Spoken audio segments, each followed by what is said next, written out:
Let me see your identification. What did you say? I'll tighten those restraints. Scavenger scum. We don't need to see his identification. I will remove these restraints and leave the cell with the door open.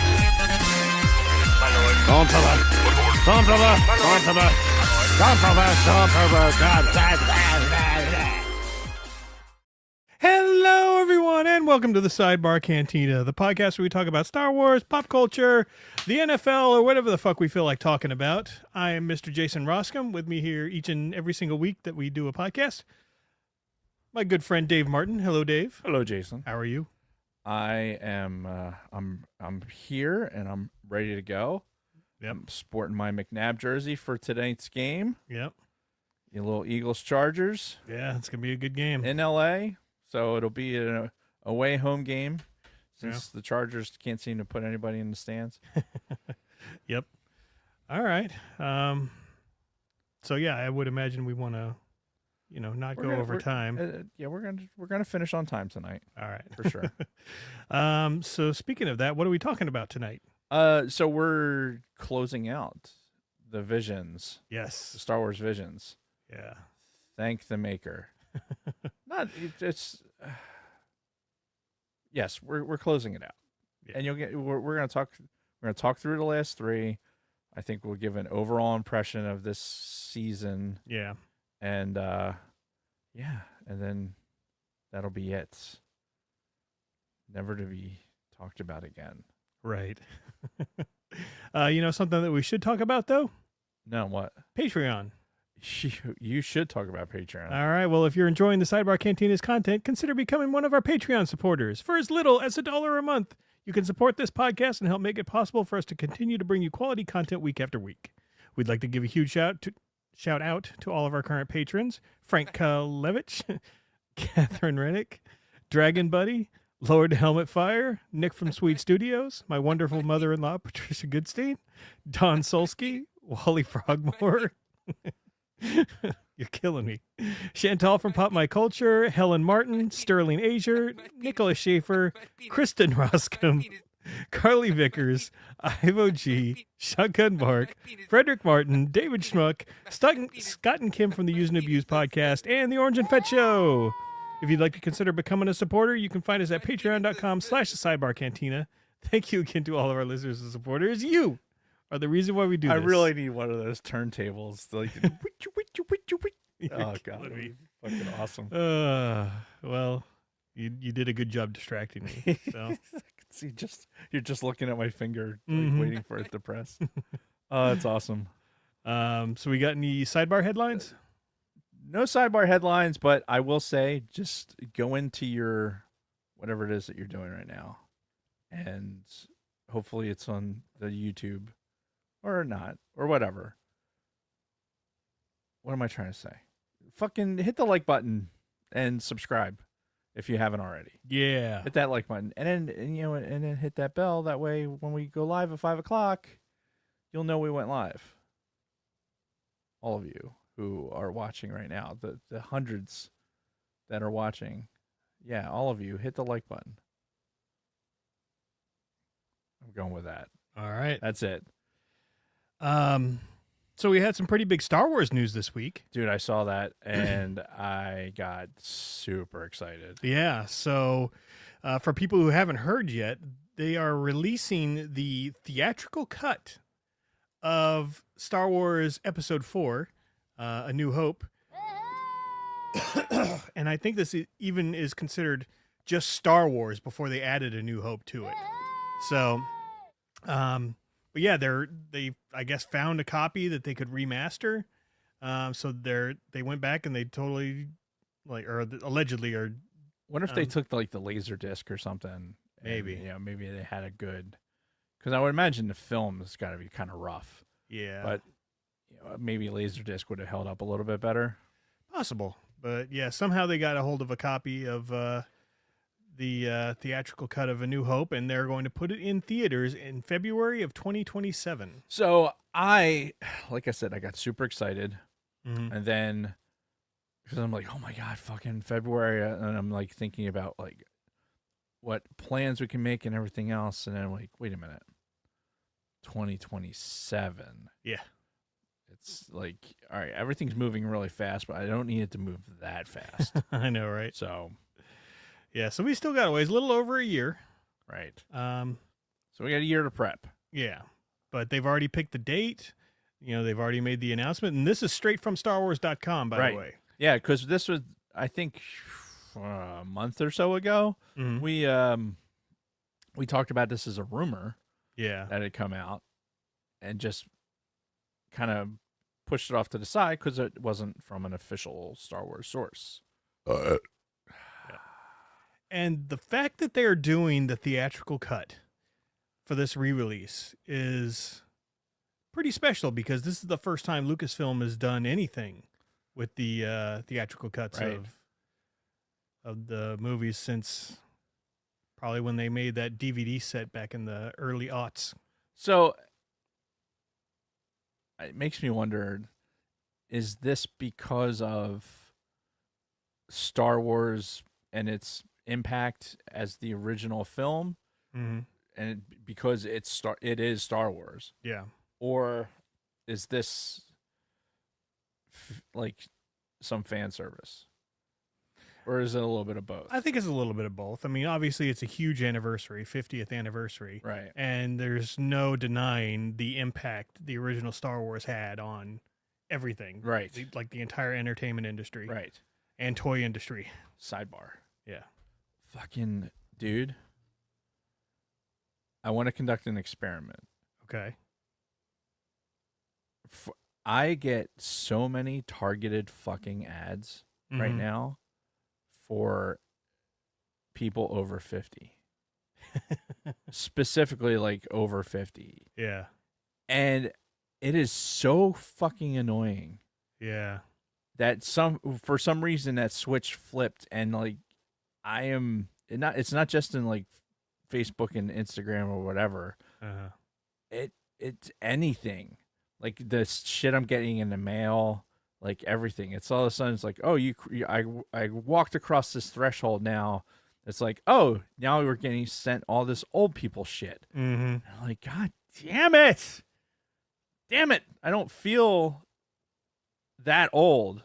Like, I feel that old. I feel, but not that old. You know what I mean? Like, Yeah. Jesus Christ.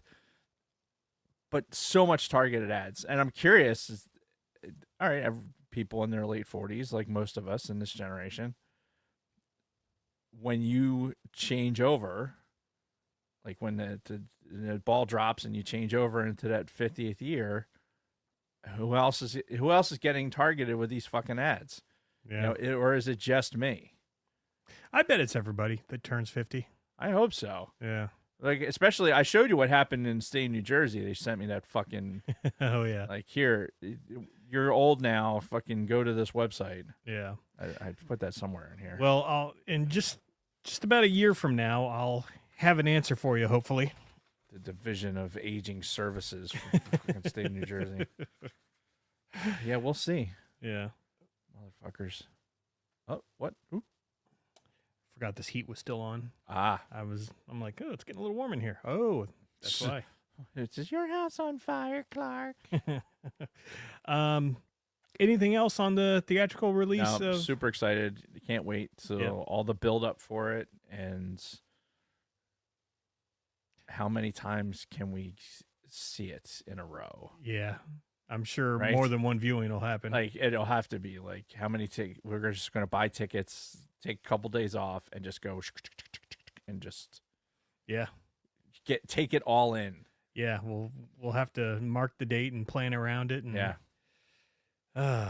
Have food delivered to the fucking theater. Yeah. Like, it's just, can't wait.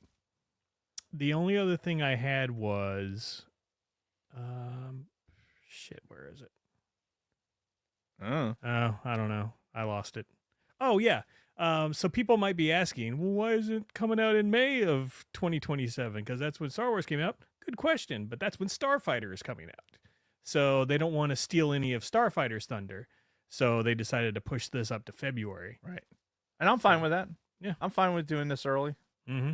Let's do this thing. Yeah. Like, make 1977, make 2027 the year of Star Wars, and just fucking bang out a bunch of new shit. Yeah, that'd be nice. I'm all for it. Yeah. Cool. Well, moving on. Do you want to get into our weeks? Sure. All right. Well, I have no football to discuss today because my team didn't play this weekend.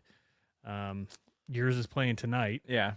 So technically, there's no football to be had yet. Yeah, and most of the games that I was watching yesterday, like every team that I wanted to win didn't win. So, yeah. Well, I mean, in football news, I mean, there's plenty of football news. Sure. With unfortunately Ben's Chiefs losing, so chances of them making the playoffs are pretty slim. Yeah. So that'll be like the first time in over a decade, I think. Yeah. They were saying. Yep. That they haven't made the playoffs, so the dynasty may be over. It smacks of the end of the Andy Reid era while he was with the Eagles. So we'll see what happens with that. I was thinking more of the college football playoff. Like you're probably not tracking it at all. No. But the conference championships that took place, Ohio State lost to Indiana, which was like, I mean, it's surprising to me, to be honest. Like, I think to a lot of people, like, Indiana is not traditionally a football school. Obviously, it's a basketball school. Yeah. So it's a big deal. They're the number 1 seed into the college football playoffs. They had the selection yesterday, and one of the teams that got left out, because inevitably a team is going to get left out, was Notre Dame. Oh, no. Yeah, oh, no. And Notre Dame, in typical Notre Dame fashion, because they just are real bitches, they decided, well, we're not going to be in the playoff, then we're not doing a bowl game. And they opted out of doing a bowl game. Like, are you fucking kidding me? You whiny fucking bitches. Yeah. Like, I imagine, like, what was it, probably 5 years ago when Penn State got nudged out of the college football playoff when it was still only 4 teams, even though they had the win, in the head-to-head, and still got nudged out. I mean, we still went to our fucking bowl game. The students they're there to play the game.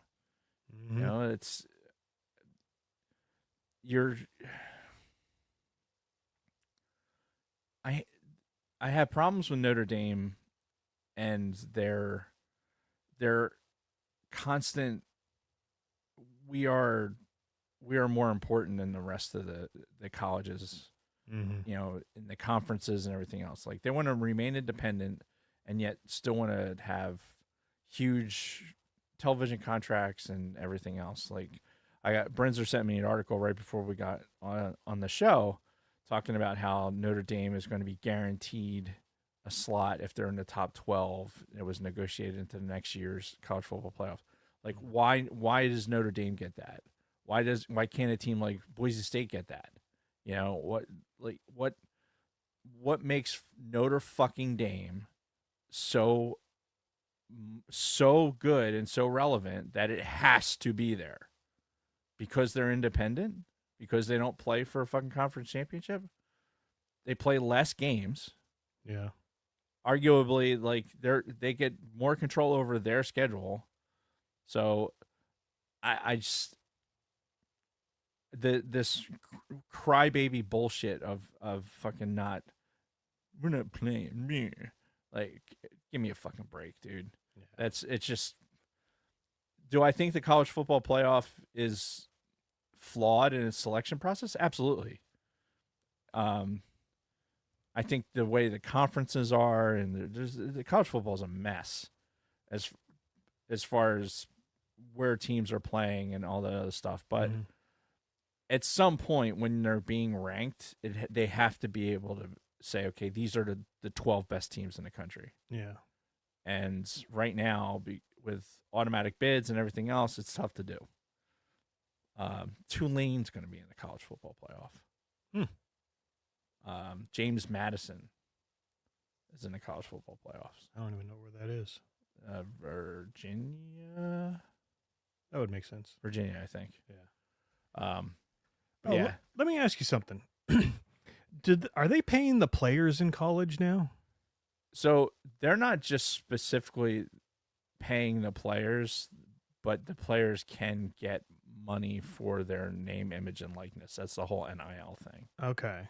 So it's not like they're getting a salary, right? But they can go and negotiate and basically get themselves licensed. Yeah. And accept like booster money to come to a particular school or not. Okay. Like, and the way it ends up being is like that. It's not that necessarily the university paying that money, but the organization that is the university. Like you hear numbers get thrown on, like, oh, like I don't. This is, I'm just making this up out of thin air. Like University of Texas offers like $14 million for this quarterback to come and come out of Clemson and go play there. Mm-hmm. That money is coming from the boosters, is not coming from the school necessarily. Okay. But it's all associated as one thing. So you're getting your name, image, and likeness. You're able to make money because it's you and you're playing. Yeah. But what school you go to is irrelevant. Like you want to go to the school that's going to make your name the best sell. Mm-hmm. And that's what the transfer portal is. Like the transfer portal means that, oh, hey, I played with this school for, oh, hey, Penn State, they made a coaching change. I'm not here for this. So I'm going into the portal and I'm going to go play at USC or something like that. Because if they're good enough and USC is like, yeah, we want that guy, then they can make that happen. Mm-hmm. So his NIL deal goes with him. Okay. So it's very weird. It's very convoluted, and it's extremely unregulated. So it is the Wild West. So somebody could be making many millions from endorsement deals. Yes. And yes, there's kids out there making millions of dollars that probably can't drink yet legally. So yeah, there's a whole discussion to be had about whether or not kids should be paid to play. Mm-hmm. Yeah. And we don't have time for that, that discussion here, because that is a lengthy discussion about amateurism and whether or not college sports is considered, whether it's just yeah. Well, we can shelve it for now. It is a deeper discussion, I think, for another time. Okay. Although I do want to show this. I want to show this picture because let's talk about how fucking great ChatGPT is. And like somebody made this picture in ChatGPT. That's great. And there's a whole mess of them, and this is one of the best ones. And it's like this is why this is the proper use of this technology in my mind. Mm-hmm. Making memes. Yeah, exactly. I think it's perfect. Anyway. Yeah. All right. The only other thing I had for my week, it was a very uneventful week, is somewhat addition to Sacred Jedi. And really, it's only because it's a duplicate that I bought. I got it cheap on Black Friday. It's the Halloween one that's got the Grand Inquisitor as like a vampire, and Cad Bane is something like a ghoul or yeah, like almost like Frankenstein's monster. Yeah. But this is my second one of these, so I'm going to open one Hell yeah. and then It's a toy. We should have play all with- my my Halloween Black Series figures, loose ones, put them up on display during Halloween time. Yeah, just put little Santa hats on them, and they can be Santa Claus things. So There you go. there's so many Halloween decorations I've driven by that have just been like Christmas up. Like you get those 18-foot tall skeletons or whatever, Mm-hmm. and they just throw Christmas lights and a Santa hat on the thing. Not that I blame them. I mean, it must be a bitch storing that thing. Yeah. All right, but that's really it for my week. I haven't been doing much.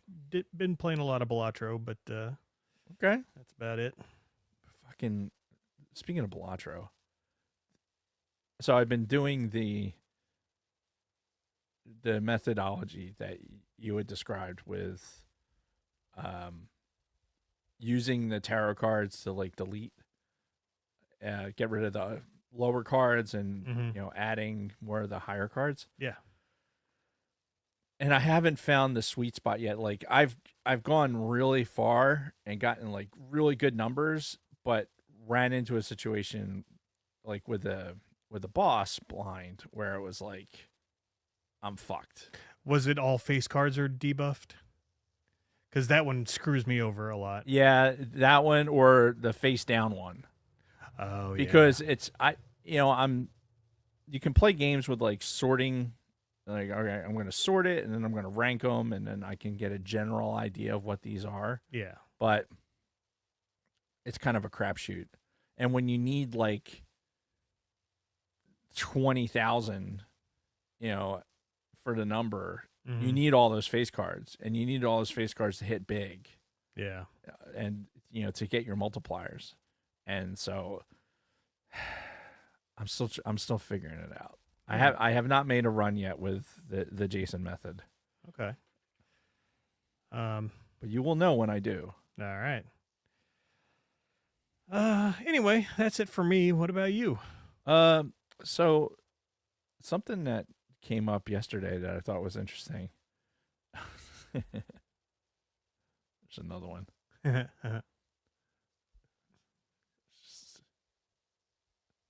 Just another meme for Notre Dame opting out. Yep. Fucking losers. Yeah, so we were putting up the Christmas tree yesterday, and we hung up the our first Christmas decoration Mhm. for Kathy and I. I looked at the year. It's 1995. 95. And I looked at Kathy and I was like, it was 30 years ago. Like our first Christmas was 30 years ago. Wow. And she was like, oh my God, that's the worst ever. Don't do that. Don't I feel so old right now. But yeah, it was interesting. Like we've had that ornament. Like Christmas ornaments are a weird amalgamation of like what you want. Mm-hmm. Like it's a collection of shit that kids made. We had we did an Eagles tree one year. Mm-hmm. There's just all Eagle stuff. So we still have some of that left over. But we won't do that again because the year that we did that, they went to the Super Bowl. So that was good, but they lost. So that was not good. That was this year. Yeah. As I point to my McNabb jersey. But yeah, 30 years with our, and that's the nostalgia of like, because Christmas is such a tough holiday when there's no like magic for the kids. I think we talked about this last week a little bit. Yeah. There's no like, I don't know. It's just not, it doesn't mean anything. Yeah. Right. It's like Kathy said in the Sam's Club the other day. It's like, this is a big fucking, I forget what the word she used, but this is a racket. That's what she said. Mm-hmm. Like, this is really a big racket, isn't it? What, yeah. The Christmas holiday? Yeah. Christmas. And she's right. It is. I mean, and it's something that they managed to start earlier and earlier and fucking, okay, this is how we're going to milk out profit, for however long. Charlie Brown warned us. Yeah. You know? Oh, which fuck, I wanted to bring it up before we got into our weeks, but I'm gonna do it now. I think I figured out why white people dance the way they do. Like awkward and Yeah. uncoordinated. Yeah, we were like, so I was doing a little dance while the intro music was playing, and one of our so we have a record player that we like to throw a record on every once in a while, and we have the Charlie Brown Christmas record. Nice. And so we throw that on while we're decorating a tree, and I think that all of us watched Charlie Brown's Christmas so often, and when the kids, whenever you see the shot of the kids on stage and they're dancing, they're all dancing the same way. Yeah. They're all like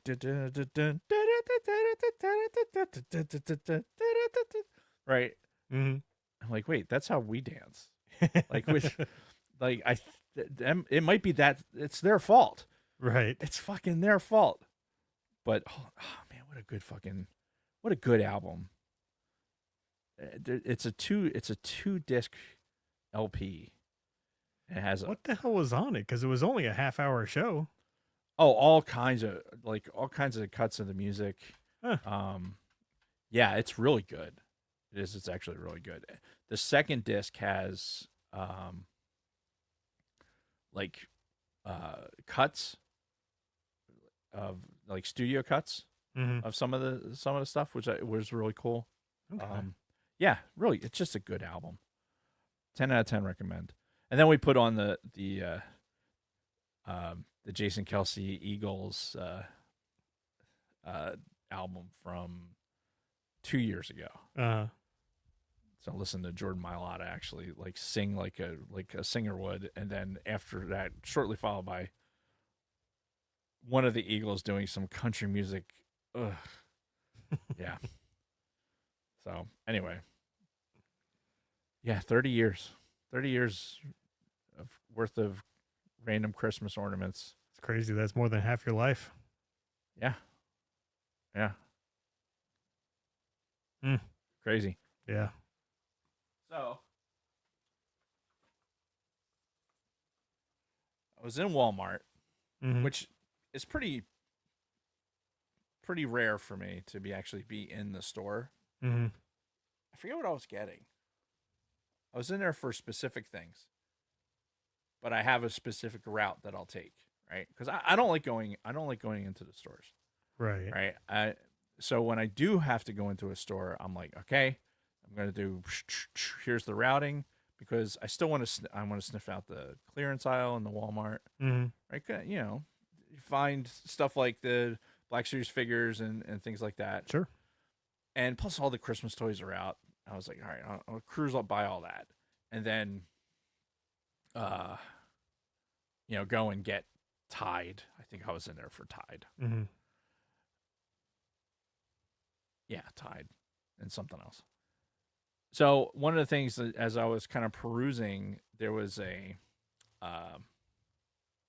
Transformers 86 series 2-figure thing. It was packaged up, and it was these two guys. Oh shit! That obviously they were in the packaging. Optimus Prime. So that's the Devastator. Megatron. Optimus Prime. Oh, the Devastator. Yeah, and it's cool because it's colored like the animated version. And I've transferred them both a couple of times. Right. They're fairly complex compared to the original. And then there was a Studio 86 Bumblebee. It was actually, although this arm seems precariously loose, but yeah. Oh, shit. Anyway, so these two guys were there, and there wasn't a tag for it. I tried in the Walmart app to see what the price was. It wasn't in the system. I'm like, it looked like maybe it was from a year ago or something, and just it ended up on the shelf. So I grabbed it. I figured worst case, if it's if it's more than $20, then I'll just put it down, put it away. Yeah. So get to the register, scan it. It was like $14 Oh, well, that's not bad. for an Optimus Prime and a fucking 86 Bumblebee. Yeah. Like the movie version of a Bumblebee. And I'm like, fuck yeah, man. Dude, that was like these guys. I figured out what Transformers are to me. These are like puzzles. Yeah. You know, especially these newer ones. Like some of the ones that Rick has gotten for me. Like he's gotten me some that are like they're not like Hasbro Transformers, but they transform and they go into a box. Like they actually transform. They're like a bird or something, and they transform into a square, like a cube. A cube, and it goes into a box. Huh. Yeah, it's fascinating.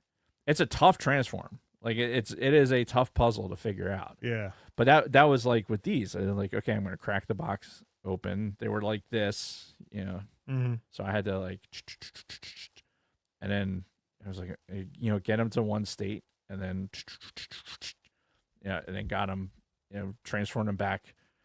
And it's a fun puzzle to do.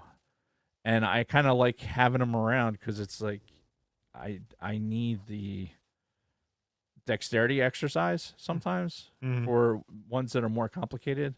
Like I have some old ones, like the old Warthog one that's like, that transform is literally like a, like it's like there's nothing to it. Yeah. Same thing with the Optimus, like the old Optimus. But these new ones are fucking. This is a 21 step transform. It doesn't look it. It looks fairly simple.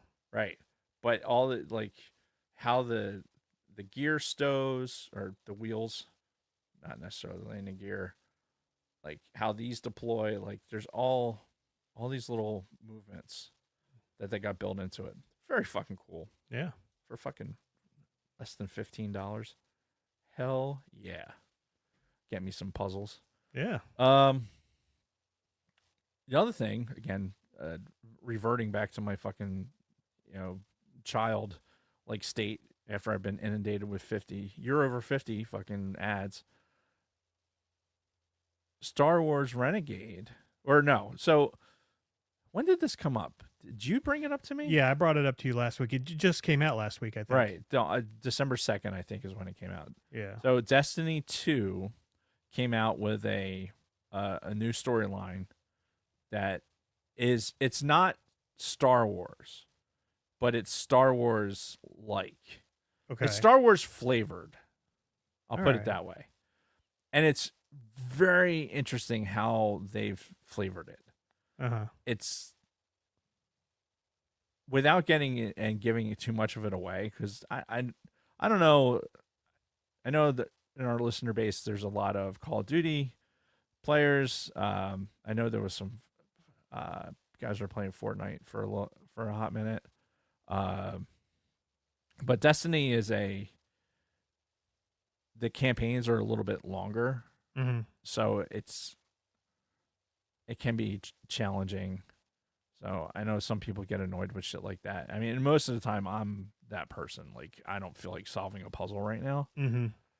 But it's the game. The graphics are fucking amazing. Yeah, and the way that they're tying it into Star Wars is. Well, here, I'll show you. I'll throw another picture up. Maybe. I'll get rid of this one. We're doing all kinds of fun stuff here, kids. And I showed Jason this already. So on the screen, for those who are watching, I've got, when I bought the game, the Star Wars, it came with some appearance mods that you can do to the armor. Oh, okay. And that's what these are. There's like the dark obsidian, whatever. Like it's not like, hey, here's Darth Vader mod. It's like it's called something else. So Okay, but even though it's Darth Vader. that's obviously Vader. Like Yeah. when and it has the chest piece, like the whole get up. Uh-huh. So one of my emotes is a selfie, because I've played a fair amount of Destiny. I don't know like how many hours. I'm a couple of stories behind just because I kind of get tired of it. I go back to something else. It's just how I am. But I have enough legacy Destiny stuff where like my emotes and things like that are all in there. Mm-hmm. So I took a selfie, and in the background, this is, I don't know, this is probably 3 or 4 levels, air quotes. So this is a screenshot from your gameplay? Yeah. Okay. So I did with the Xbox X, I hit the screenshot button. Yeah. And in the background, they're on a desert planet, and there's a barge. They stop short of calling it a sail barge. They just call it a barge. Right. Right. And the character that's sitting in here, Spider, is on like a Jabba like, he's sitting on like a Jabba like thing. Uh-huh. But the whole thing is opened on the side. And then Like you a look drop ship, yeah. and then you look in the background, and the way that these buildings are built, it looks just like Jabba's palace. Yeah. Back there. And that's most of the game. Like, so the gameplay, like what I'm doing in this part of the story is I'm not rescuing a person, but I'm getting some data thing from this barge. Something like that. I forget now. And so I'm rescuing, air quote, whatever, but I'm there by myself. But there's the skiffs that pull up to the side, and you got to jump onto the skiff, and you got to beat people that are on there, and you got to jump back. And it's just Star Wars enough where it's like, I'm not playing a Star Wars game, but I'm playing like a Star Wars-ish game. Even the music, like what I was playing today, I could hear like they would tease like a John Williams like kind of riff almost, and then go into like a Destiny style kind of play. Like you'd hear like a little orchestral fucking thing, and then it would kind of, Destiny's always had really good like kind of background music anyway. But you can tell it has this like Star Wars like cadence to it. Yeah. And it's really interesting how they're taking these little bits, like it's the Imperium that you're fighting against, as opposed to the Empire. The Empire. There's the light and the dark. The part that I'm in right now is I'm this fucking puzzle palace where I'm trying to get to the point where I can actually get my own lightsaber. Oh, okay. But it's fucking pain in my goddamn dick. Like it's like an Indiana Jones it's like Indiana Jones met Lara Croft with, I don't know, some other sadist. You got to jump through all these things, and like, oh, the floor disappears, and then, oh, okay, I'm getting through and opening these bars, but oh no, those bars appeared because you had to go through the other bars, and so that's the kind of shit that like makes me not want to play it. But the goal of getting to that lightsaber, that's what I want to do. Right. So it sounds great, and I wish I could get it up and running, because I bought it. And I tried playing, and it won't let me just go right to that content. It's trying to get me to play through the Destiny 2 initial campaign or whatever. So I don't know. I got to do some Googling and see if there's an easy way I can jump in, or if I do have to finish a certain amount of opening quests. I think once you load up the baseline of the game, you should be able to jump into that. Okay. That story, as long as you have the base game like downloaded. Yeah, which I do. So that shouldn't be an issue. Okay. Sidebarring, Skyrim clips.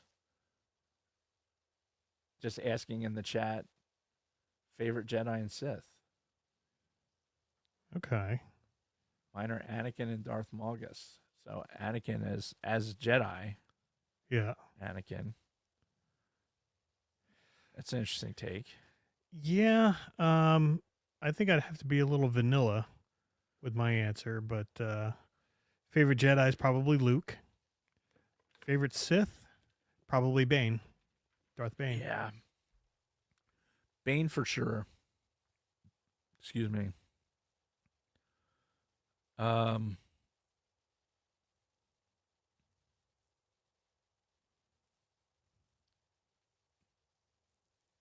I'd go Obi-Wan. Okay. I think, it might be a discussion that we've already had or a discussion for another time, but in the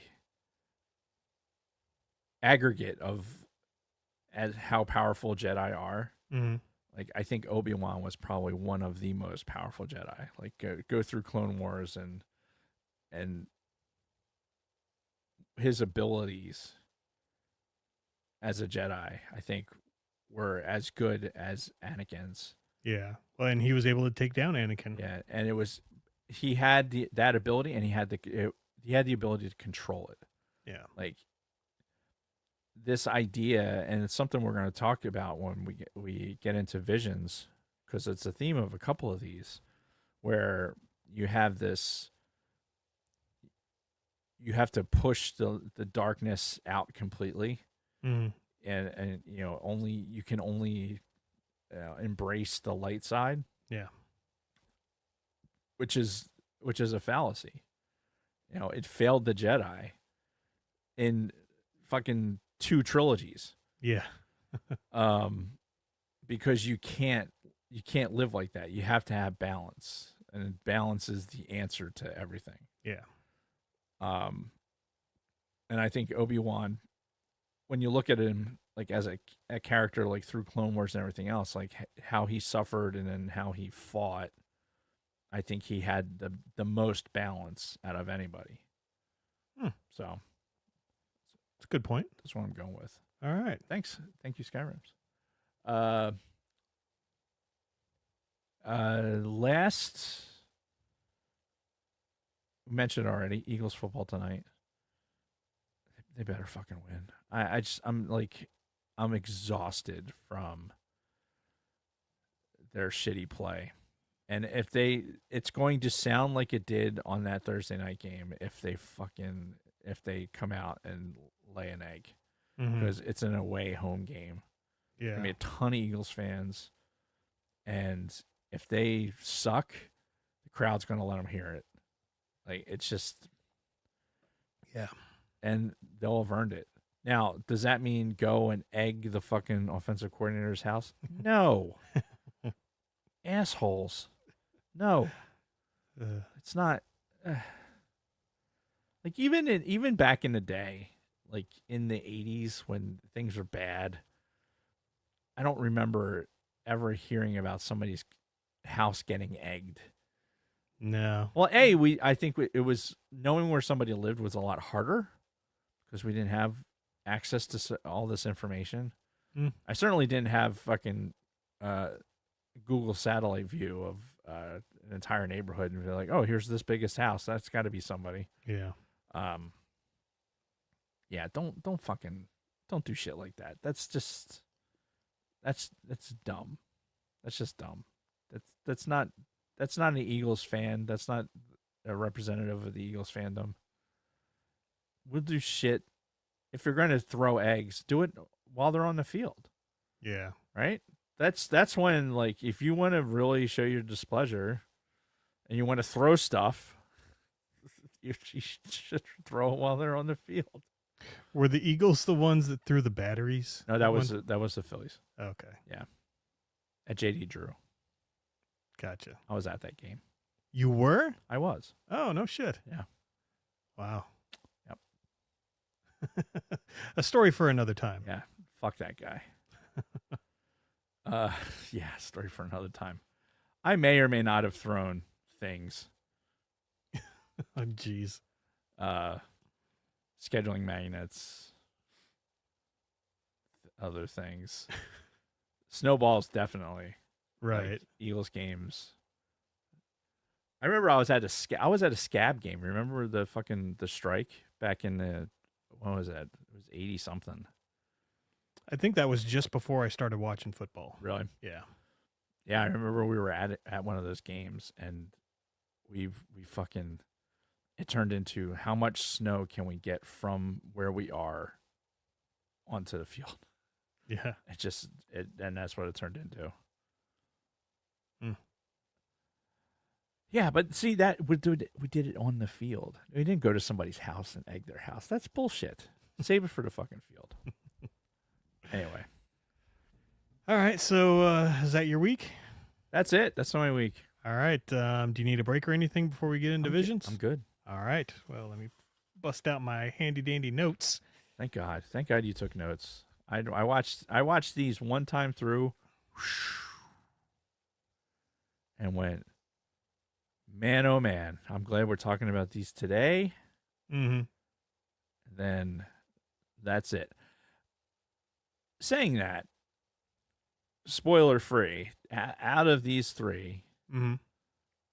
which one would you say is the one that is like, if you had to watch one of them, which one would you watch?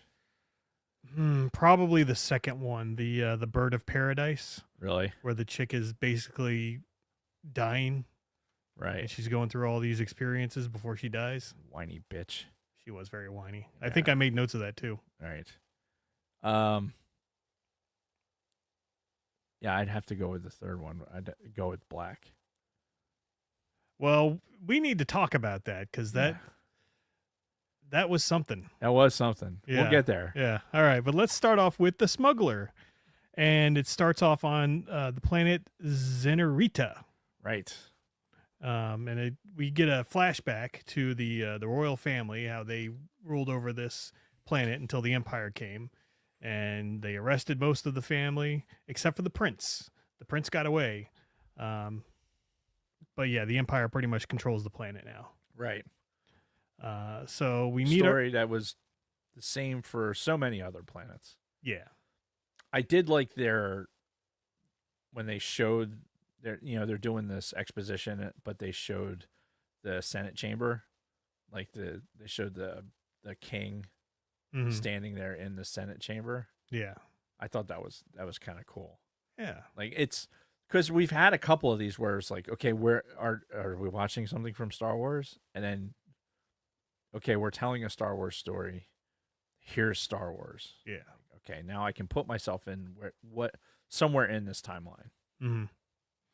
And we start off with our hero. Her name is Cheetah, not to be confused with cheetahs, but Chita, I think is how it's spelled. And she's trying to get her ship up and running. And this guy who's, I don't know, a guy who gives her missions and also does repairs to her ship, I guess she was indebted to. Yeah. So he's like, yeah, that was the old price. We need double the money you paid, Right. or we won't unlock your ship, because I guess he locked down the controls on the ship to her. Yep. Nothing like a little extortion to, amongst thieves Mm-hmm. and smugglers. Yep. And he uses kind of a little threat about the Empire, because he knows she's on the run from the Empire. Mm-hmm. And he's like, I haven't turned you into the Empire yet. Yeah, and I'm still in this point where it's like, okay, we're seeing this broad, and I don't know about you. I was like, okay, maybe she's part of the royal family. Like, why is she a focal point right now? Mm.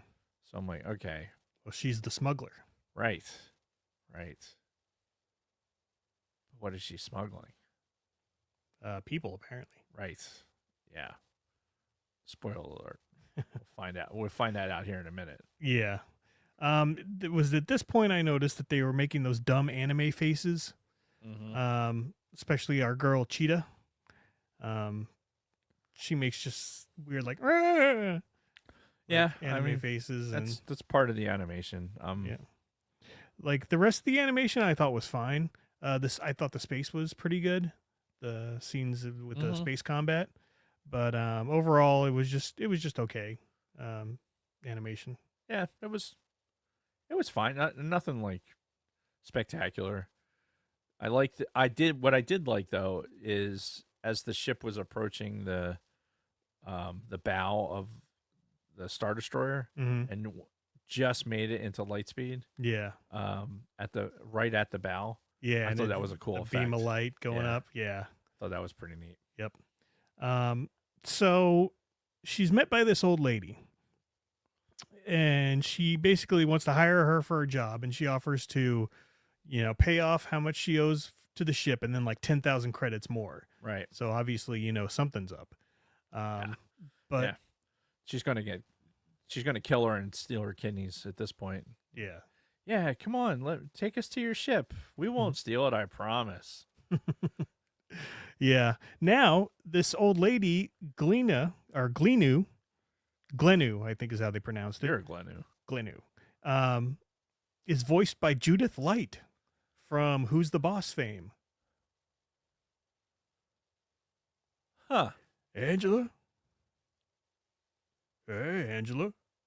All right, well that's Tony Danza. That's not Right. her voice. Right. No, but I'm saying he's talking to Angela, the Judith Light character. I would have never have guessed that's who it was. It sounded like a familiar voice, but I would have never have guessed that's who it was. Mm-hmm. Yeah, and the next person that's introduced, spoiler alert, it's the Prince, is voiced by Tanner Buchanan. Can't remember what his last name is, but he's a recurring character in the Cobra Kai TV series. Oh, okay. He's been in every season of that. So And, you recognize that voice from there? well, I'm listening to it and I'm like, I fucking know that voice. That is somebody famous that I know. Right. So I had to IMDb it, and sure enough, it was him. I'm like, yes, that's his voice. Okay.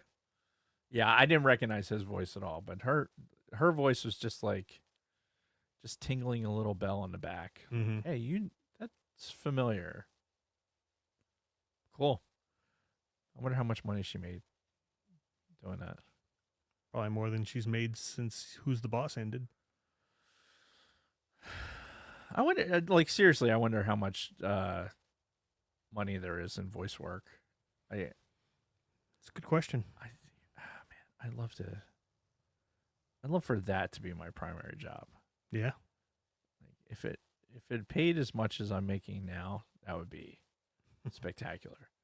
I highly doubt that is the case, though. Yeah. I guess the hardest part would be breaking in initially. Yeah. Getting a couple of things on your resume, and then you could start applying for bigger jobs. Yeah. Have to start sucking dick and, get on some Epstein list or whatever. Yeah, letting guys do lines of cocaine off your ass. Right. Nobody's going to want to do cocaine off my ass. I think I might be screwed. Anyway. Yeah. So yeah, they see that the Empire is blocking the path to the ship that they're trying to get to, so they have to detour through the city. And yeah, when we meet Arlu, he's just dressed as a young teenage boy, Right. but then obviously it's determined that he is the prince. Right. And the bounty hunter probably gives us the first indicator. Yeah, because that's what happens next is they're walking through the town and we see the bounty hunter with his little screen thing. He takes a picture of them, and the form of the kid takes the form of the prince. Right. So Seems kind of easy. yeah. Right. Why did it take so long to fucking get him? Like, all right, here's the scanner. I'm just going to stay in here and scan people until I fucking find them. Yeah. Go to the mall. Go to the grocery store, be at the train station, just I don't know. Yeah. You wonder why the Empire can't do that. But where did we leave off? They come onto like a courtyard area where the Empire is now just arresting any kid that's Arlu's age. So right, you meet the description. So you're getting arrested. Yeah. Meanwhile, his mother's like, no, you can't. He's my son. Right. That's not the queen. But Because they're just going to take her word for it. That's how Right. that works. Yeah. Like, yeah. it's like, oh, no, he's definitely not. You know what? No, don't. I'm not. Nope. Just we're going to stop right there. All right. But yeah, they rough her and the kid up. Right. So Arlu has to get involved. Because reasons. Yeah, well, they're his people, Right. Right. But he's on the lam. Yes. And he's not going to be able to help his people when he's fucking locked up. Right. And he's trying to escape the planet. Well, you know what it is, because he knows he's got that Jedi in his pocket. Spoiler alert. Yeah. So he could probably just fuck around all with he her wants. Go-Go Gadget arm. Yeah. With the fucking lightsaber in it. Which actually I thought was kind of clever. Yeah, I liked it. Hey, if you're going to fucking... It reminds me of... oh, shit. Fuck, Dave. Murderbot. Yeah. With the weapon hidden in the arm, so when you're like going through scanners and shit like that. Mm-hmm. Although it probably would show up. Like, I wonder how... I guess you could just say it's a prosthetic. Yeah, I don't know. It might be too much. I think I'm putting too much thought into this. Probably. All right. So, yeah, Arlu and Glenu help. They can't come up with these fucking names. And they fight off the Empire initially. Then they send an ATST in to Right. to get them. So they're like, all right, well, we got to get the fuck out of here. So Sprinkle some crack on them. Let's get the fuck out of here. yeah. So they grab a speeder and speed past the ATST. But then they start getting immediately followed by the bounty hunter. Right. So he's on their tail, firing missiles at him and stuff while they're in the speeder. They eventually stop after they do like a big jump, like a fucking Dukes of Hazzard. Yeah. But then they stop, and the bounty hunter is like rolling right up on him, like guns out, like come with me quietly, and this will all be over soon. Right. And that's when Glenu reveals herself as a Jedi. She busts out the lightsaber out of her wrist. Mm-hmm.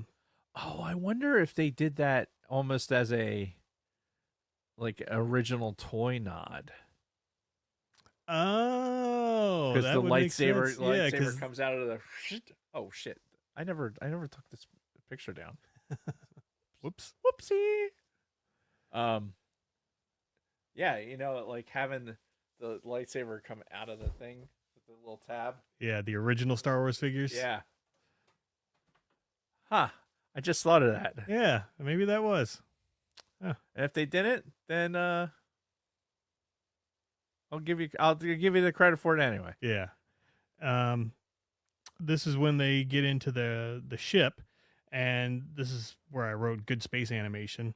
They're heading out of the planet, and then he says, "Oh, there's a Star Destroyer blocking our path, our Right. flight path." And I'm just like, well, then just turn that way and go. Right. Like suddenly orbital mechanics like a thing. Like, oh, we're on this trajectory now. We can't deviate, or Yeah. we're not going to make it out of the orbit. Right. Like, what is happening right now? Then probably Dave's favorite part of this, we get to see some TIE fighters get launched. Yes. Get to hear the beautiful, beautiful sound of the TIE fighters flying effortlessly. And the bounty hunter's also on him, and he's trying to shoot them down while the TIE fighters are. And then when the TIE fighters launch some missiles, Homegirl like redirects them. Yeah, so she pulls the bounty hunter launched the missiles. Oh yeah. And the TIE fighters are chasing her, so she pulls around and starts heading back towards the TIE fighters. Yeah. With the missiles behind her, and then the missiles hit the TIE fighters. Gotcha. And then he's in the bounty hunter's in the ship going, "Damn it!" whatever it is that he said. Yeah. Hits his hand on the door. Like, ah! Yeah. So they get away, and they go to Yavin 4, of all places. Yeah. So All roads lead to poor guy in his fucking Rubbermaid bucket sitting on top of his post. mm-hmm. It was a Rubbermaid bucket, wasn't it? Wasn't it like a Rubbermaid trash can that they put up there Oh, I don't know. for that guy? I think it was. Huh. Yeah, it was a super simple, like, it was not overly complicated. Just, all right, here, will this trash can show up in color? No, it's in a shadow. All right, well, you don't even have to paint it. Just fucking put it up there. Yeah. So they get to Yavin, and Homegirl tries to leave, Cheetah. She wants to just get the fuck out of Dodge while the prince is talking to somebody from the Alliance. And the Jedi stops her, says, "Oh, why are you going to go so soon? And you didn't say goodbye." Right. And then, what's his name? Arlu comes over after talking to what's his name and is like, thanks for stalling her, and then offers her this, this position to fight at their side, basically to join them. Right. Because they Gets on bended knee for some fucking reason. Yeah, like I'm he's going to propose marriage. Like, what? What is happening right now? Yeah, I thought that was what he was doing at first, and I'm like, really? That's weird. Yeah. They only just met each other. And like, all right, dude, maybe you just need to get some. I get it. Yeah. But they convinced Cheetah to go with them, and that was the end of that. Yep. So Off they go into space. Yep. So I tolerated this one. It wasn't the worst in the world, but I hated it. Did you? I did not like it at all. It had such promise too, Mm. and that it just went horribly wrong. Yeah.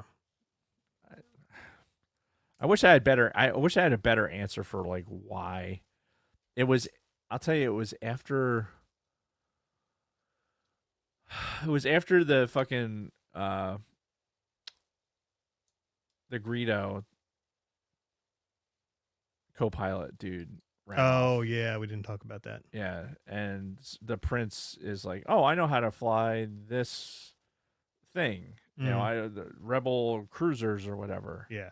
And she's like, "You know how to fly that?" I was like, "Okay, nope, this is, I can't." That's where they lost you. Yeah, it just like fucking irritated me after that. Mm-hmm. Well, if you don't have any more comments about that one, I do not. Let's move on to the Bird of Paradise. Right. And it starts with basically this fight between a Padawan and some Sith gal. Right. Who's like dual wielding blades. And the animation on this one I thought was really good. Of the three of these, it was the animation for this one that was this animation was really good. Yeah.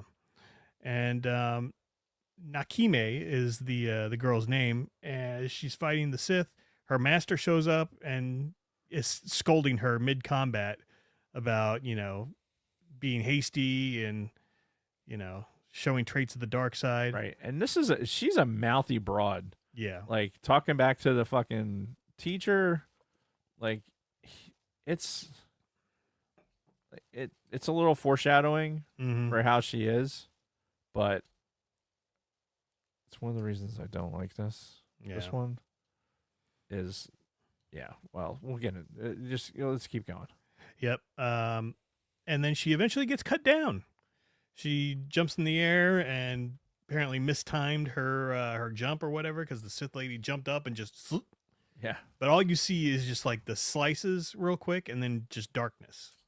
So. Right. And then her like falling, the body falling down into the pit or whatever. Yeah. So, and then we get day one, the day of insolence. So we get these little titles right throughout. There's 5 of them total. So day one is the day of insolence. And that's where she wakes up, but she can't see anything. So she's all freaking out. Lots of crying and whining, I wrote down. Right. It's not fair. Yeah. And basically not much happened on day one but her figuring out she can't see and then whining crying. about it. Yep. So day I don't two, want to die. day two is she says that a lot during this, Right. Because she kind of figures out that she's possibly in some sort of afterlife, Right. Some purgatory or whatever. Yeah. So she wakes up in the second one in a pond, and she trips into the pond and swims out, and then decides to drink from the pond. Right. Where Because that's always a good idea. Yeah. And it like immediately makes her sick. Right. Like, oh, you know what I needed on top of whatever it is that's happening right now? Diarrhea. Yeah. Then we go to day 3, indignation. So this whole day thing would have been cool if these were more than 90 seconds. Yeah. Like it's like a video that like, okay, we have to make it this long, so the edit when this shows up, the edit has to be in certain places and it can only be up for so long. It just seemed really rushed to me when they did show it. Yeah, because again, this was only a 20-something minute thing, and there's 5 of these days,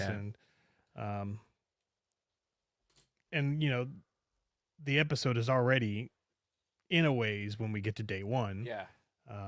Because so. there's the lightsaber battle takes a few minutes. You know, that's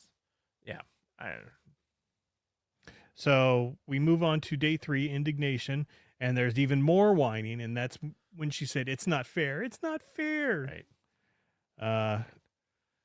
And then she comes across a cave that like these little fires start popping up everywhere, and then some bigger fires. And in that cave, she sees a corpse on the ground, turns it over, thinking it was her master, and it was actually her. Right. It's her own corpse. Yeah, it smacks of Dagobah in the swamp. Yep. So another test, so to speak. Then we get day 4, day of idleness, where she's just laying there and her stomach's growling because I guess she's starving at this point. Right. She's found like, "Shut up! Yeah. Shut up! I'm dying. Shut up, stomach." Yep. And then the Sith lady shows up. Says that her turning to the dark side would be her way out of this purgatory, essentially. Yeah. You know, if she turned to the dark side, she'd wake up miraculously. So at first she's like, "No, you're full of shit. Right. I'll keep fighting you." But she's like, "I don't want to die." Yeah. What if she's right? Yeah, which... So you could see how easily she is willing to potentially take that out. Yeah. Yep. And we go to day 5, a prayer for life. And this toad like hops up to her, this like talking toad. Right. And he spouts off all these wise words to her about the Force and, you know, letting go of your bad traits and let the Force guide you. He even smacks her at one point when she says something wrong or sarcastic, like literally slaps her in the face. Right. She starts like chanting or whatever. Yeah. And then like this same time she goes and sits underneath the waterfall. Yeah. It's like, why am I here drowning? Yeah, because he said she's got to go with the flow or something like that. And she's like, "Oh, flow like a river or waterfall." Yeah, feel the flow of the Force or some bullshit. Yeah. And then after that, she gets frustrated and she essentially turns to the dark side. She's like, "Fuck it. I'm going to do it. I want to live. This is the only way I can live." So she lights up her lightsaber and it's red. Right. So then old Sith girl shows up again. And it's like, "Haha, you did it." Yeah, and is kind of like taunting her, and she's trying to swing at her and hit her, and she can't. But she, as they're fighting, she sees her own reflection in her eyeball, and she sees how she's all like tattooed up, and she's all evil looking now. Yeah, so the Sith that she's fighting ends up being herself. Yeah. throughout that battle. Yeah. Like her fears, her Right. worries and all that. But she sees her reflection and then she turns back. She's like, "No, I'm a good guy again." And starts to accept the idea of death. And eventually, yeah, she kind of splits off, or the Sith gal splits off from her, and now she's all serene and Right. wise and I'm suddenly I've turned the other leaf, yeah. and I understand what my master was telling me. Mm-hmm. And yes, I'm not afraid of death. Right. Meanwhile, the Sith girl who was a part of her is her Right. fear of death, or all of her bad traits. Yeah. She's like, "Fuck you." Yeah. It would be one of these would be a lot better if there was just cursing. I know, right? Just like, "Go fuck yourself." But yeah, she accepts the idea of death, lets it all kind of take over her, Right. and then she goes back to the statue that she found in the beginning of the episode, Right. and touches it again, gains her eyesight back, finds herself on top of a cliff looking down on a beautiful landscape below with the sun setting, Right. and it's over. So Right. I guess we're led to believe that she moved on. I guess. I don't know. Sure. Yeah, it kind of left me wondering, like, was she really in a purgatory? Is she gonna eventually wake up and rejoin the world? Right. Like, I mean, so many in Star Wars, they survive those gut shots. So, Yeah. is she gonna wake up in a back to fucking tank? Who knows? yeah, they didn't really go into it at all after that. She's staring at that nice view, and then the end. Yeah. I didn't really care. Like, it's another one that I like the animation. I thought Mhm. they did a bang up job on the animation. Yeah. And the potential for this, you have a Sith fighting a Padawan, and then actually addressing what that purgatory would be like for a Jedi. Mm. And especially a Jedi that's like, I don't want to die. Like, this sucks. Yeah. So it's interesting to address it in this way. Yeah. But other than that, I'm like, I wasn't super excited about anything they were doing in this one. Because more than half of the episode is her like whining about stuff. Why can't I see? Oh my god, what is going on? Yeah. Yeah, it gets old. Yeah.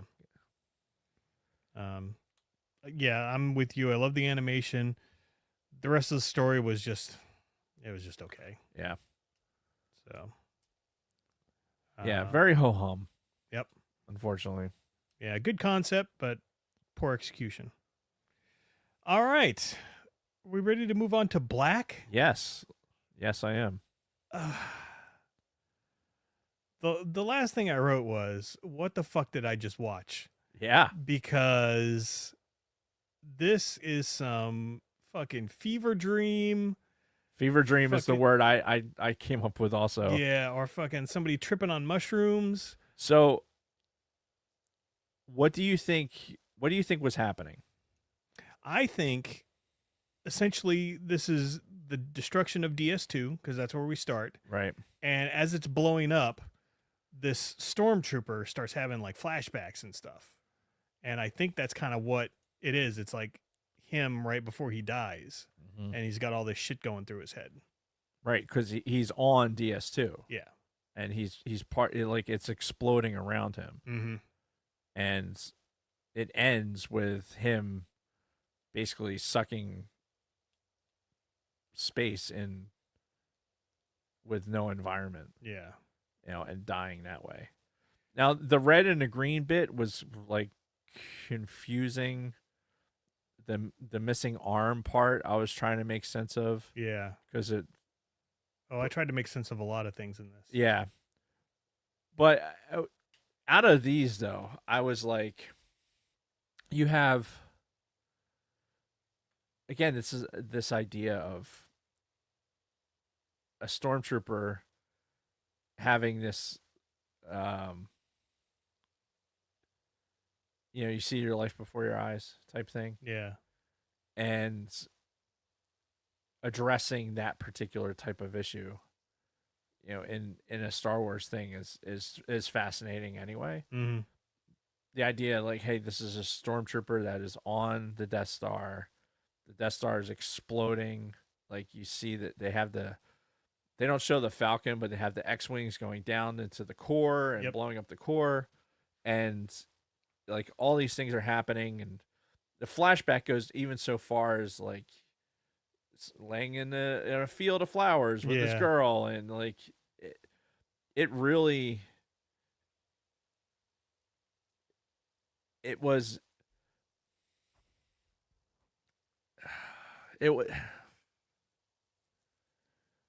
I think it was meant to show you that a stormtrooper right in the last moments of its life had this conflict of good and evil. Mm-hmm. The green versus the red. And they were fighting each other all the way to the end. Yeah. Until the very last moment when they wanted to join. Yeah. And stop fighting. Right up until the moment where the darkness came. Yeah, which, is kind of similar to the story before this. Mm-hmm. With the girl in the afterlife. And yeah. But this one is just way more visceral. Yeah. Because you get a sense of what's happening to the stormtrooper's, like, physical presence. Yeah. Like, obviously this is what's going on in his head. Mm-hmm. Meanwhile, his body is being basically tossed out of the explosion and into space. Yeah. And it's just it's a very unique take on what just the whole thing is a unique take. You think about it from a Star Wars perspective. Well, yeah, because, like, most of these moments in here, like, we get all these trippy scenes going on. Mm-hmm. There's, like, eyeballs everywhere, and right. Aeon Flux. Remember that MTV? I never watched that. Yeah. Anyway, is that the style of animation? Just close-ups of eyeballs. Yeah. But there's just all this trippy shit going on. Mm-hmm.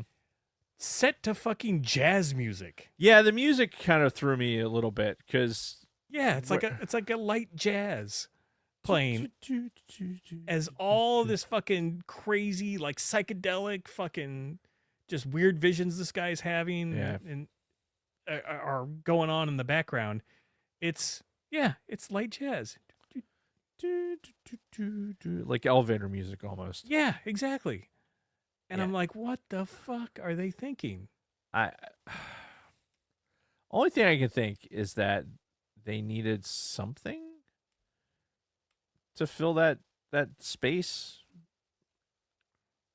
But they picked smooth jazz? I don't know, dude.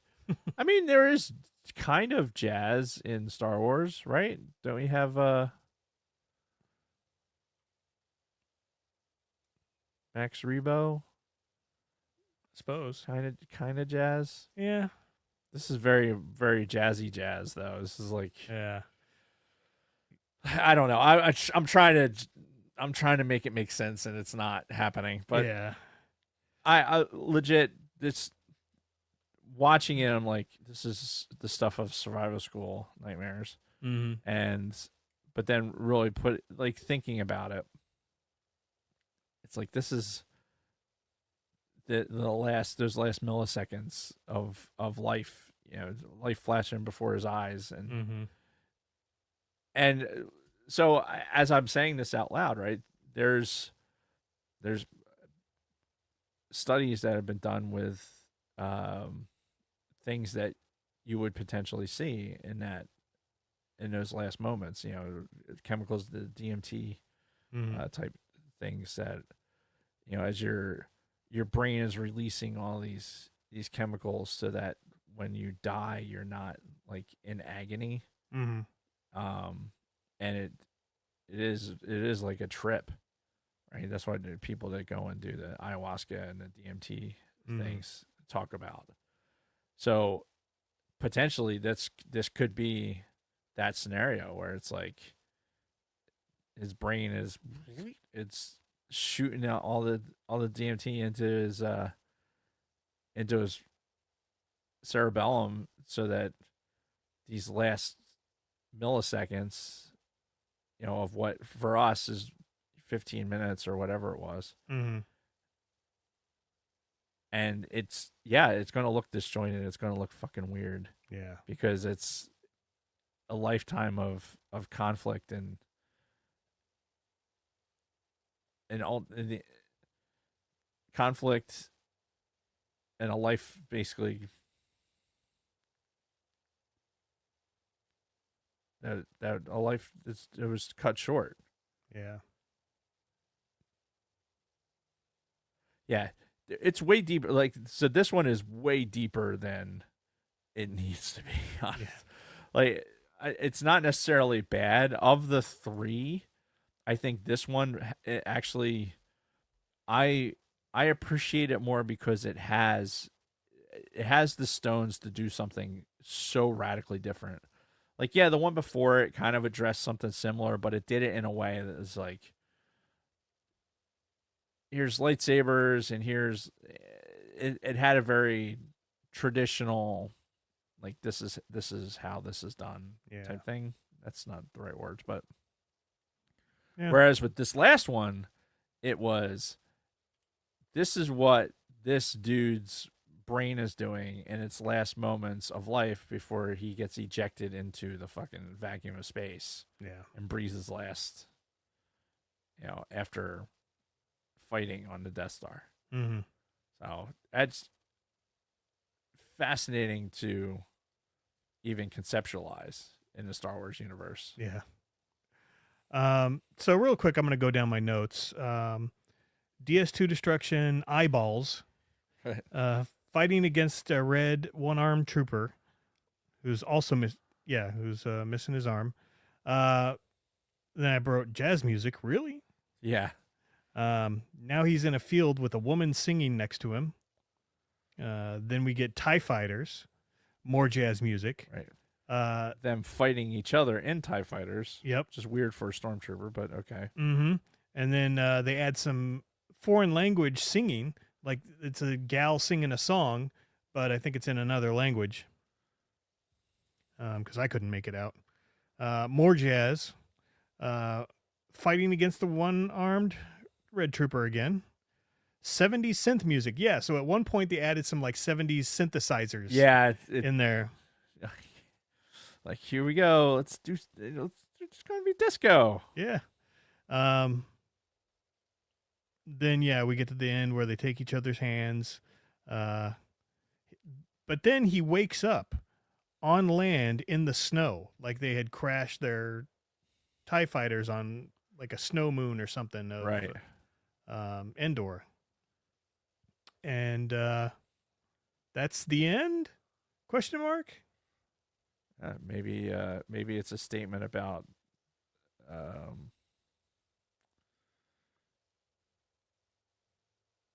being born again. I don't know. I don't know. But yeah, this was like a 15-minute acid trip, basically. That was so odd. Do you remember in the shelter, the broad that escaped, the one that said that she slept with Mick Jagger. Yep. Because all right. So let me give some backstory.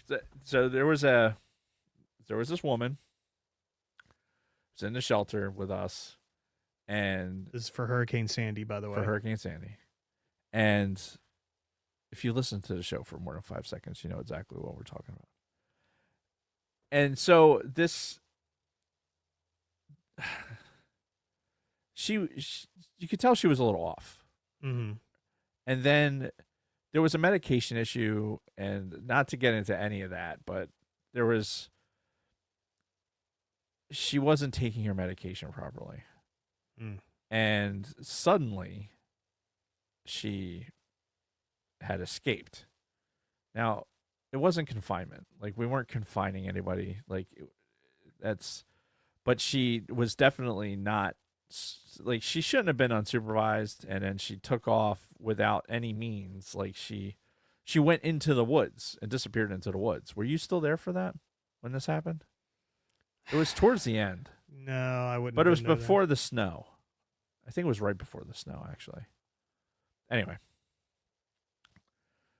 but she told all kinds of outlandish shit. She told us that she was in a plane crash over the Atlantic and with Mick Jagger, and she ended up having to sleep with Mick Jagger to stay warm.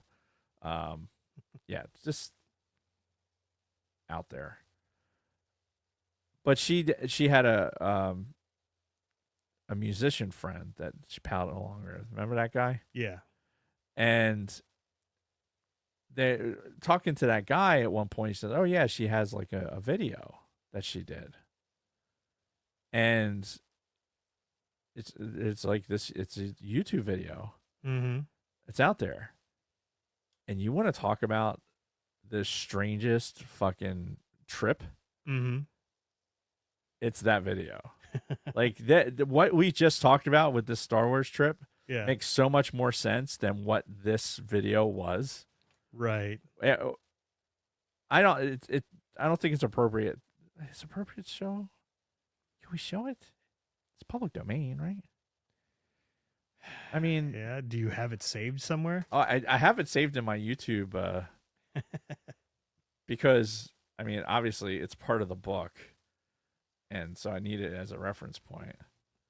But yeah,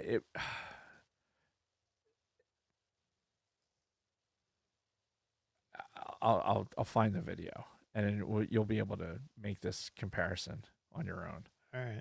But holy shit, she was a strange bird. Oh Jesus. A lot of them were at that shelter. It was not. It's not even that there were all walks of life. It was in the walk of life. There are some that are like taking the escalator, and there are some that have tripped and fell down the stairs. Mm-hmm. And we were at the bottom of the stairs with the collection. Some people couldn't get out of their chairs to be able to even get to the stairs. Anyway, so let's close this out. Final thoughts on all of season 3. I think overall, neither of us were really too jazzed about it. I'm overall disappointed, especially in the Ronin one, which I've said 100 times. Mm-hmm. But the only one I was really looking forward to, and I did not like it. So, yeah, we spent a lot of time talking about things that probably have appeal to somebody. Like I'm really hoping that somebody enjoyed these. Yeah. I really am, because just because we didn't doesn't mean that everyone isn't going to like them, but Yeah, I suppose. But awful. yeah, and this makes me not look forward to a season 4. Like, Are they doing a season 4? They haven't announced anything, but I wouldn't be surprised. I like the idea of it. Keep doing it so that a variety of artists have an opportunity to put something out, because they may put out another Ronin or something that is like, oh, this is really an attention grabber. Yeah. And could build into something else, like figures and Black Series figures and novels and shit like that. Yeah. You can hit, True. but that's a liked video. God damn. You want to go on a strange trip? Go into your liked videos. Oh, I've done that every once in a while. Holy shit. I've apparently liked a lot of videos about how many things can this bullet travel through before it stops. The show Blacklist. Ever seen that? No. There's a character, Remington, that is I love the character. It's a great show. Fuck me. God, Dave. How many videos do you have on here? See, like a good YouTube watcher, if I like something, I hit the like button. That's what you should do. Like, for everyone. What if you don't like the video? Then fucking thumbs down it. Fuck them. I mean, if you don't like, or just don't. I mean, what does a thumbs down do? Like, is it not? It's still engagement. But I don't know. See, that's I need to learn more about like how that shit works. Honestly. Yeah. Oh man, I'm looking at our episode 157, Vector Prime, the thumbnail. Yeah. And it looks like it's just us sitting next to each other. Oh no, we were remote streaming that one. Ah. But it was before StreamYard, so before the format that we have now. Anyway, no luck on the video. Oh, dude, I'm scrolling. It is way in the beginning of this, and I'm there are hundreds and hundreds of videos. Yeah. So I'm going to get there. Don't worry. Okay. We can keep going. All right. Well, that's pretty much it. Really, the Visions is over for next week. Yeah. We are going to look back at The Force Awakens as it's about to have its 10th anniversary. Fucking 10 years. Holy shit. Yeah. So we're going to talk about it, what we were doing in our lives at the time, because I had some pretty significant things going on. And, yeah, it was, Wonder if we should get see if the John can call in. Sure. 'Cause he was there with us. That's right. I'd say we should get Kate to call in, but she's probably going to call anyway.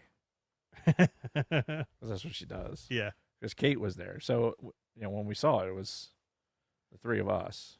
And Kate. Yeah. Wow. God, there's a lot of fucking videos. I just went by the Yoda seagull one. Mm-hmm. It's fucking hilarious.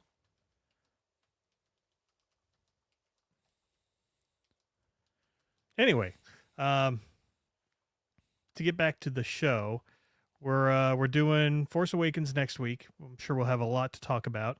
I am going to rewatch the movie this weekend. Same. And Halfway there. yeah. I'll do some reads while I'm holding the button down. Okay. So we didn't get a chance to update what people are doing for their shows. So if you have an update, go ahead and drop it in the comments, please and thank you. You can catch for ATSW Escape Pod. You can catch them live on Wednesdays at 19:05, 7:05 Eastern on the YouTubes.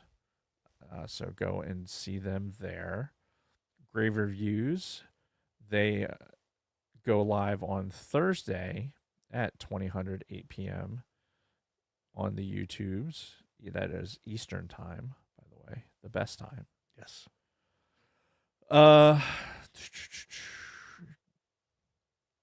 Till the end. Fuck, I got my tickets. God damn it, Dave. I'm the worst. Support the official band of the Sidebar Cantina till the end.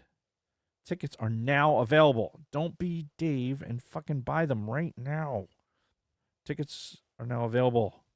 They will be joined by Power Theory, the Red Mass Ritual, and the Pharaoh, the bear, which I found out is not related to the Visions episode we watched last week. Oh, okay. Swede watched the episode the next day and let me know. Okay. You know what? He gave me updates for this, and I don't know that I posted them. So sorry, Swede. I'm the worst. But you can check out their socials for tour dates and venues as well as HTTPS, whatever. Go to tilltheendofficial.com to purchase tees, sweatshirts, stickers, posters, and future ticket sales. Buy some shit and do it. Yeah. Orange Fetch Show. You can find them on iTunes and Spotify. And you can also find Used and Abused on your favorite podcasting venue for when they do a show. And Layman's Terms, that silly dude is on the YouTube. You can find us at bio.link /thesidebarcantina, where you can find our links to Patreon, YouTube, our audio podcasts on Apple, Audible, and Spotify, and all social media platforms, including X, Instagram, Facebook, Twitch, TikTok, and TikTok. Nice. We should make that. It has to exist. It legit has to exist. But if it doesn't, someone get on that. Get on that.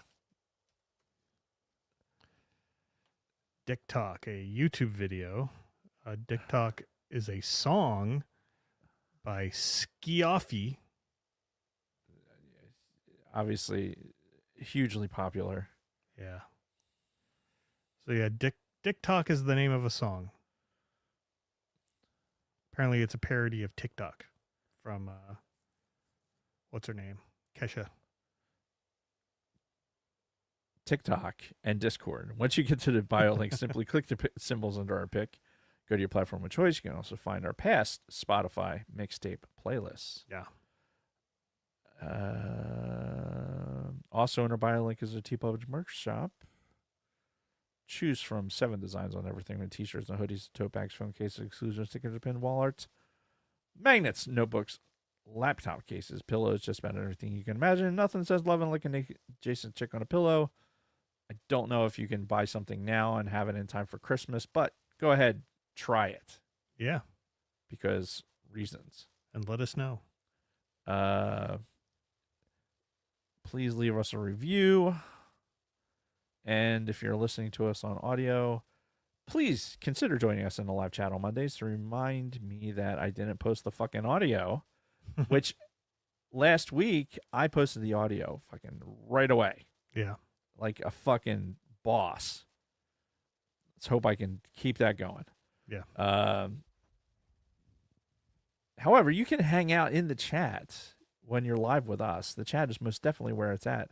If you're new to Sidebar, please subscribe, ding that Liberty bell, and select all to receive notifications when we go live. Remember to smash, smoosh, push, click, whatever to that like button. It really helps us out. As always, a huge shout out to our Patreon supporters. Your support means that we don't have to stress about sponsors, censor our show, to worry about demonetization, whatever that is, and continue to upgrade the studio. Thank you. And that is it. So I'm afraid our idea for Dick Talk might end up just being a bunch of dudes throwing out dick pics on there, which that's not what I want it to be. I mean, yeah, that's what it would end up being. Yeah. So I mean, and we market it to broads though. Right. Oh yeah. Isn't it mostly broads on TikTok? I would imagine.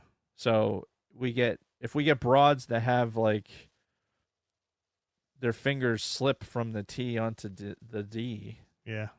Or they're thinking like, you know what, I want to see some D, and they're just like, they're going to TikTok, but then it's a Freudian slip, and they put in the D. Mm. Gotcha, bitch. If I can get them in there. I don't know. I don't know if that works. It might. Yeah. I have 5,000 liked videos. Holy shit. And I'm only at 1578. which is 2 years ago. So I take it we're not going to see this today. I don't think so. Not unless I can find a link to it, like somewhere else. Yeah. Yeah.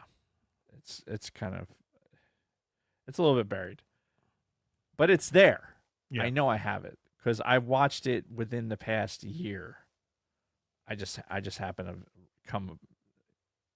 No, I happened upon it. Didn't do anything with cum. All right. My penis so smooth.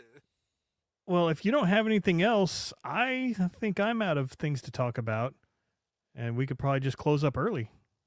Yeah. What do we do today? Oh, an hour 40. Wow, that's short for us. I know. So yeah, we're gonna go ahead and close up the show early, so you guys can all get to the Monday Night Football. That's right. Go Birds. And yeah, watch Visions if you want to. Overall, it does not get a thumbs up from us.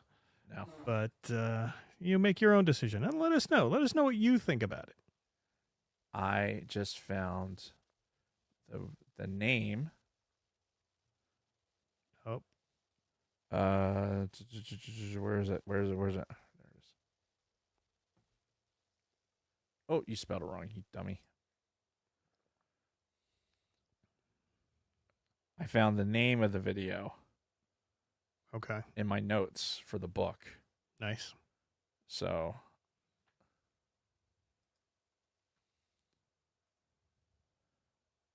let's see if this brings it up faster. No.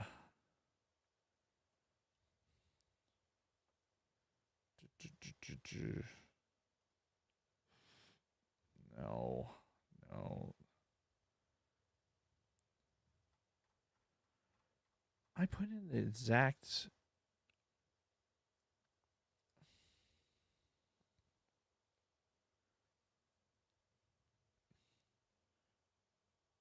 I know this is riveting. Mm-hmm. The payoff is huge, though. I mean, it's huge. My poor computer is like, what the fuck are you doing, dude?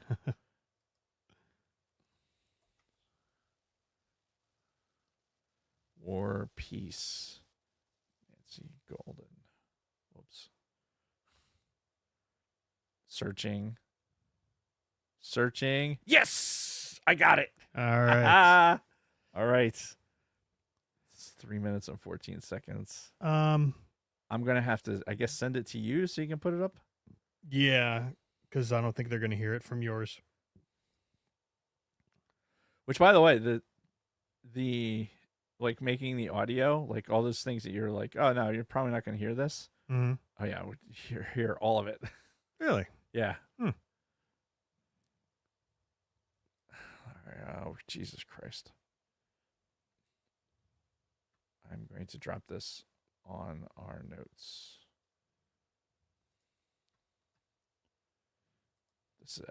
This is just telling you, just hold on. It is fucking worth it. Okay. Go back to the beginning. Let me share my screen.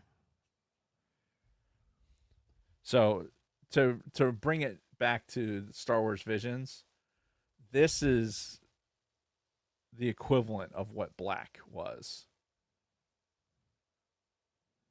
All right, we're going to maximize.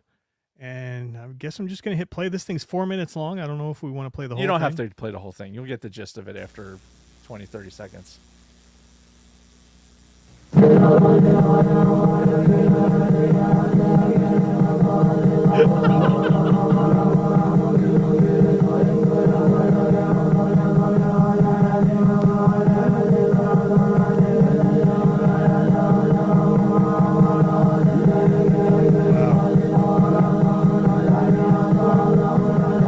Is it just this? It transitions into something else.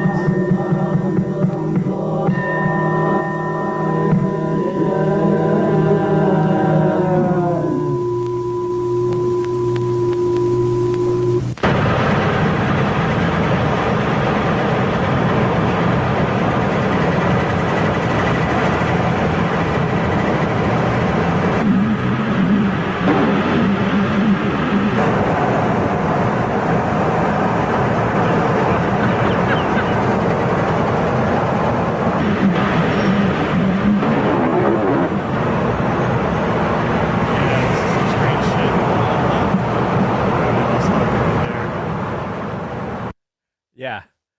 That broad was in the shelter with us. The one that made this. Yeah. Wow. Yeah, so that was Vision's Black. That's exactly what it reminded me of. Oh, Jesus. I can't believe you never saw that. No. Yeah. Yeah, it's fucking wild. Isn't it? Yeah. Like that, but it checks, right? From that crazy lady. Oh, yeah. Yeah. She got into the woods, and the army guys had to find her. Uh-huh.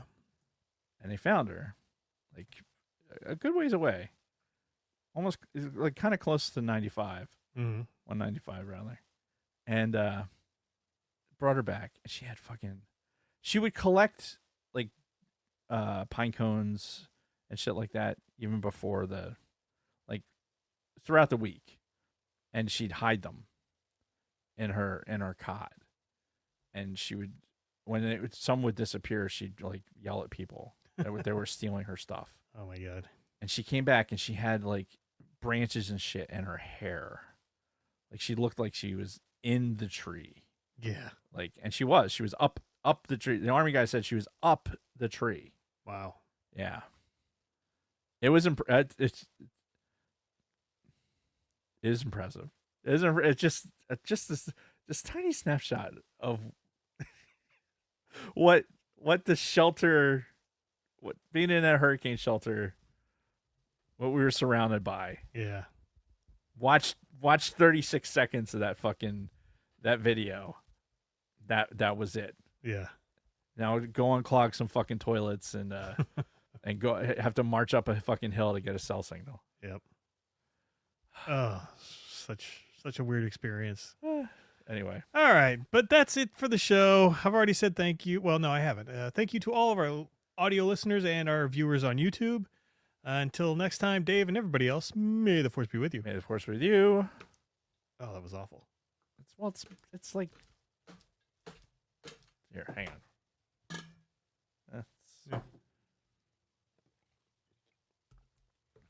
Go Birds. All right. Isn't that